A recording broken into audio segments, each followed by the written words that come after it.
আসসালামু আলাইকুম, welcome to super English care. প্রিয় শিক্ষার্থী এবং সহকর্মীবৃন্দ, আজকে আমি ক্লাস 6 এর ইংরেজি বিষয়ের যে অ্যানুয়াল অ্যাসেসমেন্টের যে সিলেবাস রয়েছে এবং এই যে স্যাম্পল কোশ্চেন রয়েছে এইটা নিয়ে আলোচনা করব। এই ভিডিও দেখার পর যারা শিক্ষার্থী রয়েছে তারা পূর্ণাঙ্গভাবে বুঝতে পারবে যে তোমার কোশ্চেনটা কেমন হবে এবং প্রশ্নের উত্তরটা কিভাবে দিতে হবে। এই জায়গায় দেখতে পাচ্ছেন যে annual assessment 2024 subject English class 6, এই জায়গায় আমরা যারা টিচার রয়েছি তাদের জন্য কিছু ইনস্ট্রাকশন দেওয়া রয়েছে। এটা আমি পড়তেছি না, এখন যাব আমি মার্কস ডিস্ট্রিবিউশন এবং সিলেবাস। এই জায়গায় সাবজেক্ট ওয়াইজ গাইডলাইন, আর এই জায়গায় দেখতেছেন সাবজেক্ট হচ্ছে ইংলিশ ক্লাস 6। এই জায়গায় এতে কিছু গাইডলাইন দেওয়া রয়েছে আমরা যারা টিচার রয়েছি তারা কিভাবে প্রশ্ন সেট করবো সেই জন্য। আর এর পরে দেওয়া রয়েছে সিলেবাস। সিলেবাস কত পর্যন্ত দেওয়া রয়েছে যারা শিক্ষার্থী রয়েছে তারা অলরেডি জেনেই গেছো। এক্সপিরিয়েন্স 6, 7, 9, 11, 13, 14, 15 এবং 17 পর্যন্ত দেওয়া রয়েছে।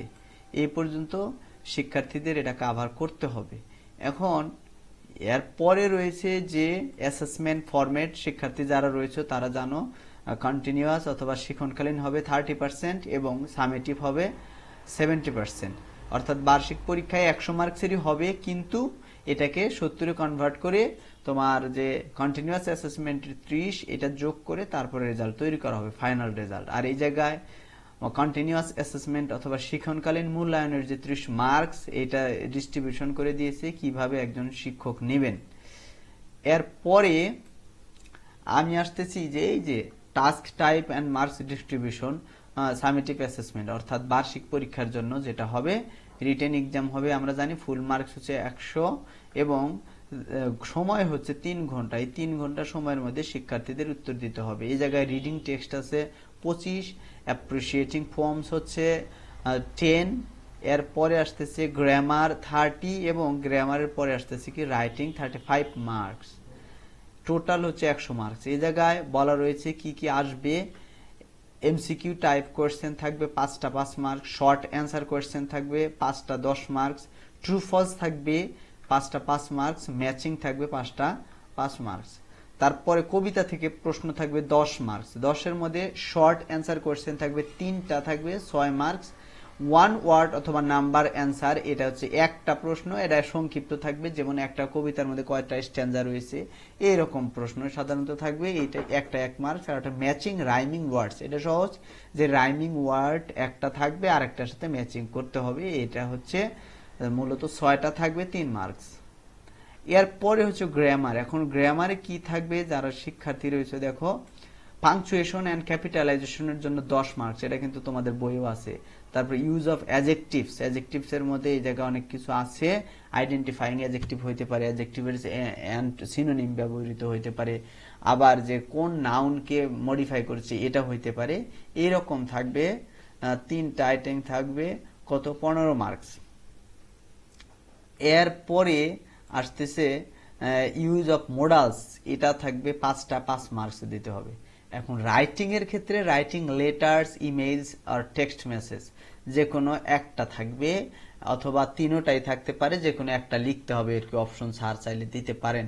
এই জায়গায় একটা থাকবে 12 মার্কস এবং রাইটিং স্টোরিজ, একটা স্টোরি লিখতে হবে, এর জন্য 15 মার্কস এবং রাইটিং ডায়ালগস এর জন্য হবে 8 মার্কস। টোটাল হচ্ছে 100 মার্কস। আর এই জায়গায় একটা বিশেষ দ্রষ্টব্য দেওয়া রয়েছে, কোয়েশ্চেন সেটার may include alternative items of similar nature and level of difficulty to give options for the candidates to choose from. বলা হচ্ছে for example in the writing part there could be 3 writing task. For example কি writing letters, writing emails or writing text messages on given topics. Thus candidates will have the flexibility to choose any one out of the 3 tasks. এখন এটা বলা হচ্ছে যেমন এই জায়গায় যারা শিক্ষক রয়েছেন তারা দেখেন এই জায়গায় 3টা আইটেম দেওয়া রয়েছে। এখন চাইলে আপনি তিনোটাই দিতে পারবেন, শিক্ষার্থীরা যে কোনো একটা পছন্দ করে লিখবে। এই অপশনটা দিতে বলা রয়েছে যাতে শিক্ষার্থীরা স্বাচ্ছন্দ্যে পরীক্ষা দিতে পারে। এখন এরপরে হচ্ছে যে স্যাম্পল কোশ্চেন। স্যাম্পল কোশ্চেনে আমরা দেখব যে কি কি ভাবে স্যাম্পল কোশ্চেন দেওয়া রয়েছে। এই জায়গায় রিডিং এ প্রথমে কি দেওয়া রয়েছে, রিডিং এ একটা প্যাসেজ দেওয়া রয়েছে। এই প্যাসেজে কি করতে হবে, পড়ে এমসিকিউ প্রশ্ন রয়েছে, এমসিকিউ টাইপ যে প্রশ্ন এটার উত্তর দিতে হবে অবজেক্টিভ। এরপরে হচ্ছে যে এইটা থেকে কি করতে হবে, এটা থেকেই আমাদের যে 5টা প্রশ্ন দিতে হবে, 5টা প্রশ্নের মার্কস হচ্ছে কত, 10, এটাই অ্যান্সার দিতে হবে। এই কাজটা করার পর তারপর আরেকটা দেওয়া থাকবে, এইটার পর আরেকটা প্যাসেজ দেওয়া আছে, এই প্যাসেজ থেকে আবার শিক্ষার্থীদের প্রশ্নের উত্তর দিতে হবে। এই প্যাসেজে কি আছে, ট্রু ফলস রয়েছে, এটা 5 মার্কস। এরপরে আসতেছে কলাম, অর্থাৎ কলাম এ এবং কলাম বি দেওয়া থাকবে, শিক্ষার্থীরা এটা শুধু ম্যাচিং করবে। এইভাবে হচ্ছে কি কয়েকটা প্যাসেজ থেকেই এই প্রশ্নের উত্তরগুলো দিতে হবে। এরপরে রয়েছে অ্যাপ্রিসিয়েটিং পয়েমস, মানে কবিতা থাকবে একটা আননোন। আর একটা বিষয়, যারা টিচার রয়েছেন আর যারা শিক্ষার্থী রয়েছে তারা সবাই জানে এই প্যাসেজগুলো থাকবে কিন্তু আনসিন, একটাও সিন প্যাসেজ দেওয়া যাবে না, অর্থাৎ বই থেকে হুবহু কোনো প্যাসেজ দেওয়া যাবে না, এমনকি এই যে যেটা দেওয়া রয়েছে এটা থেকেও দেওয়া যাবে না। এরপরে কবিতা বিশ্লেষণ করতে হবে। কবিতায় কি থাকবে তোমরা জানো, তোমাদের কবিতা পড়ানো হয়েছে। কবিতা থাকবে একটা, ওই আননোন একটা কবিতা থাকবে, ওই কবিতা থেকে 3টা প্রশ্ন থাকবে, 6 মার্কস। এবং ওই যে বললাম না যে তোমাদের একটা দেওয়া থাকবে, how many stanzas are there in the form, মানে এই কবিতার মধ্যে কয়টা স্ট্যান্জা রয়েছে, একদম ইজি। এটার জন্য হচ্ছে কি কত মার্কস, 1 মার্ক এরকম। আরেকটা হচ্ছে matching rhyming words, rhyming words খুঁজে, এই যে write the rhyming words in the following table, যেমন রায়, এই পাশে তুমি কি লিখতে পারো, রয়, তারপর হচ্ছে বয়, তারপর হচ্ছে ডিপ, তারপরে কিপ, এরকম লিখতে পারো। ওই কবিতা থেকে এরকম লিখতে পারো। হোয়াইট, আবার যদি টিচার চাইলেও কিন্তু করতে পারে যে কবিতা থেকে না দিয়ে একটা দেওয়া থাকলো এই পাশে শিক্ষার্থীরা রাইমিং ওয়ার্ড লিখবে, যেমন এরকম দেওয়া আছে, এরও অপশন থাকতে পারে, এটা লিখে দিতে হবে।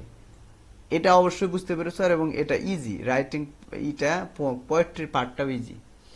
এরপরে read the following story and rewrite it using capital letters and punctuation marks where necessary. তার মানে এটা হচ্ছে 10 মার্কস। এইটা হচ্ছে ইউজিং ক্যাপিটালাইজেশন এবং পাংচুয়েশন, কোন কোন জায়গায় ক্যাপিটাল লেটার ব্যবহার করতে হবে, কোন জায়গায় পাংচুয়েশন মার্কস দিতে হবে, শিক্ষার্থী যারা রয়েছে এইটা তোমাদের কাজটা করতে হবে। এর জন্য হয়েছে 10 মার্কস। তার মানে একটা প্যাসেজ থাকবে, ওই জায়গায় থেকে এটা করতে হবে। এরপরে রয়েছে একটা প্যাসেজ দেওয়া থাকবে, এই প্যাসেজে কি থাকবে, অ্যাডজেক্টিভ বের করতে হবে। এই যে বলা হচ্ছে read the following passage carefully, identify 5 adjectives in the text and write their synonyms in the table provided below। মানে তুমি এই জায়গা থেকে ধরো তুমি বের করলাম, এই জায়গায় আগে তোমার অ্যাডজেক্টিভ বের করতে হবে। অ্যাডজেক্টিভ বের করার পর ওই অ্যাডজেক্টিভের বিপরীত শব্দ বের করতে হবে। যেমন এই জায়গায় হচ্ছে রিমোট ভিলেজ, মানে দূরবর্তী কোনো এলাকা। এখন এটা হতে পারে নিয়ার, মানে নিকটবর্তী, এইরকম। তারপরে যে ওল্ড ম্যান, ওল্ডের বিপরীত কি, ইয়াং, এইরকম লিখতে হবে। যেমন নোন, তার মানে আননোন, ওয়াইজ, এইরকম যেগুলো রয়েছে। ওয়াইজ এর বিপরীত কি, তারপরে এই যে আননোন, এগুলো তার মানে যারা শিক্ষার্থী রয়েছে অবশ্যই শিখতে হবে। এইটা শিখে তারপরে উত্তরগুলো দিতে হবে। তার মানে আগে অ্যাডজেক্টিভ আইডেন্টিফাই, তারপরে হচ্ছে এর সিনোনিম লেখা, এর জন্য হচ্ছে 5 মার্কস। এরপরে আসতেছে read the conversation and right 3 sentences to describe Rumi using at least 5 adjectives. এই জায়গায় অ্যাডজেক্টিভের ব্যবহার রয়েছে। কি করতে হবে, এই জায়গায় দুইজনের মধ্যে একটা ডায়লগ দেওয়া রয়েছে। এই জায়গায় এইটা পড়ার পর এই যে রুমি রয়েছে, রুমিকে বর্ণনা করে 5টা বাক্য লিখতে হবে, কমপক্ষে মানে 5টা অ্যাডজেক্টিভ ব্যবহার করে একটা প্যারাগ্রাফের মতো লিখতে হবে, অথবা 3টা সেন্টেন্স, এটা বলা হচ্ছে 3টা সেন্টেন্স লিখতে হবে রুমিকে ডিসক্রাইব করি, এবং এই জায়গায় অ্যাটলিস্ট 5টা অ্যাডজেক্টিভ ব্যবহার করতে হবে। আর এটা কিভাবে, যে এই জায়গায় থেকেই বুঝতে হবে তার ক্রাইটেরিয়াটা কেমন। যেমন এটা বলতে পারি Rumi is a girl who is very helpful, এই যে আমি যদি দিলাম হেল্পফুল, এই জায়গায় হেল্পফুল হয়ে গেল। তারপরে she is also very brilliant, এই যে ব্রিলিয়ান্ট হয়ে গেল। এইরকম ভাবে একটা 3টা বাক্য লিখে 5টা কি করতে হবে, অ্যাডজেক্টিভ ব্যবহার করতে হবে। আচ্ছা, তার মানে যারা শিক্ষার্থী যারা রয়েছে তারা ক্রিয়েটিভ হইতে হবে, মানে ইনস্ট্যান্ট উত্তর দেওয়ার জন্য। আর এটা মানে পারলে একদম ইজি, যারা বুঝবা। তারপরে হচ্ছে read the passage below, then identify 5 adjectives and write the noun they refer to in the following table। একটা বিষয় দেখো, এর আগেরটাও অ্যাডজেক্টিভ কিন্তু ছিল, এটাও অ্যাডজেক্টিভ থাকবে। এটা কি থাকবে যে এই জায়গায় অ্যাডজেক্টিভ আইডেন্টিফাই করতে হবে, তারপরে হচ্ছে অ্যাডজেক্টিভকে কাকে মডিফাই করতেছে, কোন নাউনকে মডিফাই করতেছে সেই নাউনটা বের করতে হবে। তার মানে যেমন পিপল আর লেস অ্যাক্টিভ নাওয়েডেজ, এই জায়গায় অ্যাডজেক্টিভ হচ্ছে কি অ্যাক্টিভ, তাহলে এটা কাকে কোন নাউনকে মডিফাই করছে, যে পিপলকে। এই পাশে এক পাশে হবে অ্যাডজেক্টিভ অ্যাক্টিভ আর এটারই হবে কি পিপল, এই রকম ভাবে বের করতে হবে। আর দুর্ভাগ্যবশত এই যে স্যাম্পল অ্যান্সার মানে ইয়ের মধ্যেই কোশ্চেনের মধ্যে এরা অ্যান্সারটা দিয়ে দিছে, মানে এটা দেওয়ার কথা না, কিন্তু এটা হয়তো ভুলবশত হয়ে গেছে।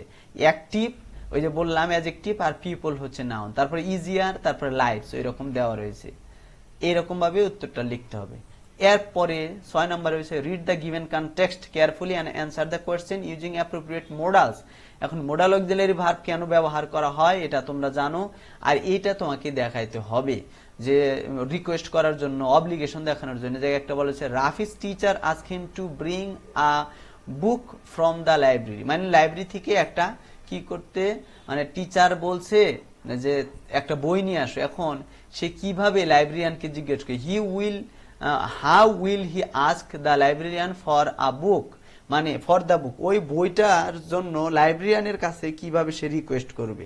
এখন সে বলতে পারে would you please give me the book, এরকম ভাবে বলতে পারে, তার মানে ওই বইটা দিন, এরকম ভাবে সে বলতে পারে বইটি দিন। তারপরে বলতেছে যে এরকম সিচুয়েশন দেওয়া আছে, এটা অব্লিগেশন করতে হবে।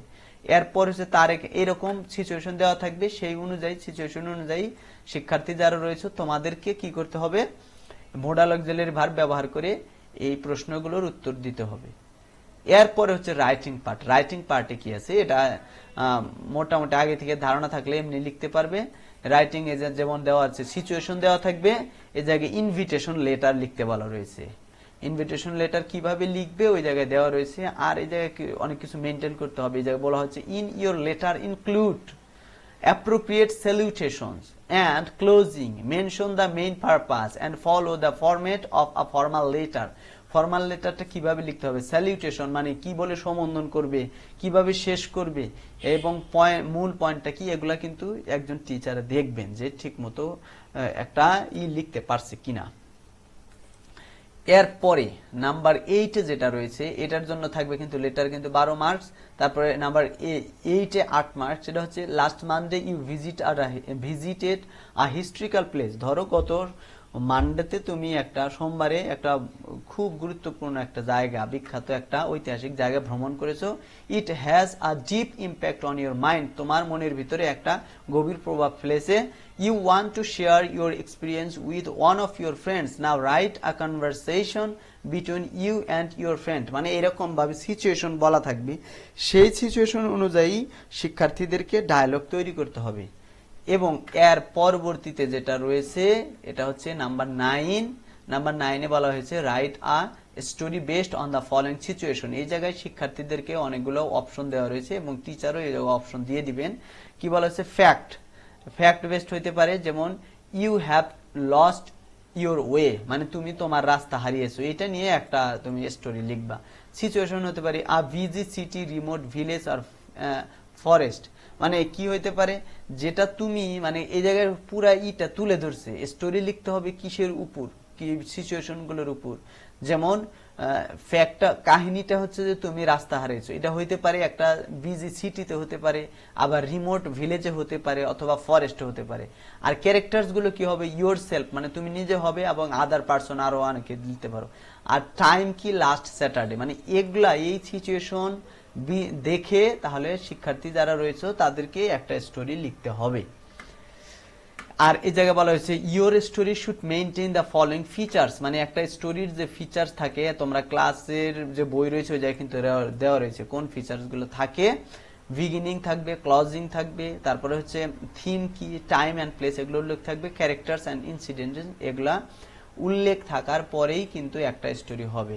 এই পর্যন্তই মূলত যারা ক্লাস 6 এ পড়ো তাদের এই স্যাম্পল কোশ্চেন, এবং এইভাবে মোটামুটি ভাবে তোমরা প্রশ্নের উত্তর দিতে পারবে। এর পরবর্তীতে তোমাদের টপিক ওয়াইজ ভিডিও আনার চেষ্টা করব। আর আমার ভিডিওটা কেমন লাগলো অবশ্যই জানাবে। যদি ভালো লেগে থাকে তাহলে সুন্দর একটা কমেন্ট করবে, এবং আমার ফেসবুক পেজ রয়েছে সুপার ইংলিশ কেয়ার নামে, সেটাও ফলো করে দেবে, এবং আমার YouTube channel super English care নামে সেটা সাবস্ক্রাইব করবে।